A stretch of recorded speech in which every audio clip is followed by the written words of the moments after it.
Ne yapıyorsun Mandar? Ben yaparım. Pallavi, bırak ben yapayım. Hayır Mandar, ben hallederim. Elleme sen. Sorun değil Pallavi.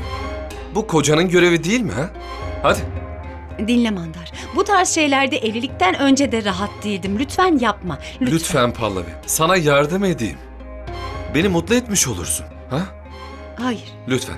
Ben yapayım ha. Bana bırak. Hadi.